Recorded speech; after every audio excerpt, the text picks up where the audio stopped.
Panglima Kodam Iskandar Muda, Mayor Jenderal TNI Novi Helmi Prasetya SIP MIP, menggelar acara silaturahmi dengan ulama karismatik se-Aceh yang berlangsung di Gedung Malahayati, Makodam Iskandar Muda pada hari Rabu tanggal 20 September tahun 2023. Pangdam Iskandar Muda menyambut hangat para ulama yang hadir dan mengucapkan terima kasih atas kehadiran para ulama seprovinsi Aceh. Mengawali sambutannya, Pangdam Iskandar Muda menggarisbawahi pentingnya kerjasama erat antar semua elemen masyarakat dalam menghadapi berbagai tantangan kompleks yang dihadapi saat ini. Pangdam Iskandar Muda juga menyampaikan bahwa saat ini tantangan global termasuk ancaman terorisme, kriminalitas, dan perang proksi mengharuskan kita untuk serius dalam upaya menjaga keamanan nasional. Pada kesempatan tersebut, Pangdam Iskandar Muda juga menegaskan tentang netralitas TNI dalam pemilu 2024.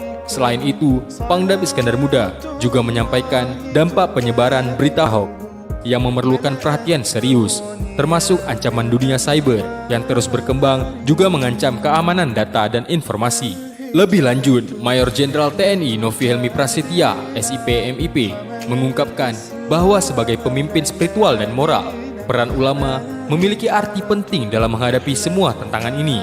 Para ulama diharapkan senantiasa dapat menjaga amanah dan kebaikan dalam menyebarkan akidah, moral, dan etika sesuai dengan karakter bangsa Indonesia.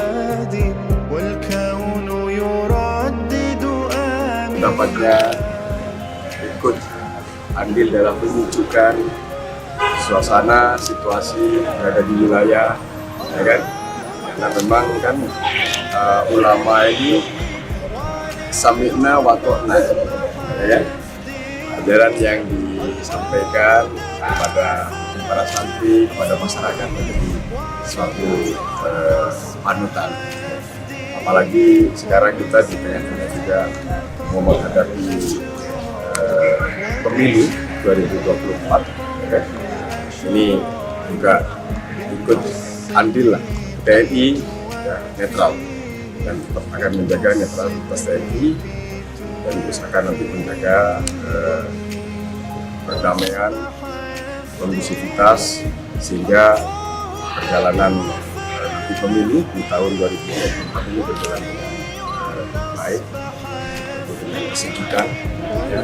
Itu jelas, kalau sudah bersatu ulama sama umara, keamanan insya Allah itu janji Rasulullah SAW.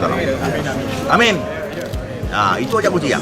Kalau bersatu ulama sama umara, insya Allah tidak ada cedera. Kami sangat berharap hal-hal seperti ini semakin dipererat hubungan antara ulama dan umara, karena dua elemen ini merupakan yang memang berperan masing-masing, terutama para ulama, orang-orang yang berada di barisan bawah dengan rakyat yang sehari-hari mereka ngayomi dan didengar apa yang dilakukan dalam kegiatan. Kami sangat berterima kasih kepada Pangdam Iskandar Muda, demikian pula kepada seluruh jajarannya. Mudah-mudahan ke depan hal seperti ini akan semakin banyak lagi dilakukan, baik di tingkat Kodam, Kodim maupun juga hubungan dengan para pos ramil yang ada di daerah maupun juga Babinsa. Semua ini akan membawa positif kepada kehidupan kita bersama, dan insya Allah semua ini akan mendapatkan ridha dari Allah Subhanahu wa Ta'ala.